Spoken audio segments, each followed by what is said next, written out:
If all of us will understand where we are heading to, if all of us will understand what is before Anambra State, where we are heading to, we will come out in mass to support Soludo to achieve this.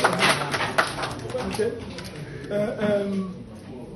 Even if we are going to floor, now about is. So as far as in the year, as far as Oga, Bagalai, no Soludo,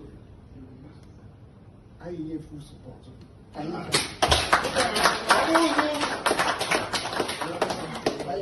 hear full support. Number one, minus Soludo, we're a party person to be the number. I won't be here. Even Piano, I need full assurance.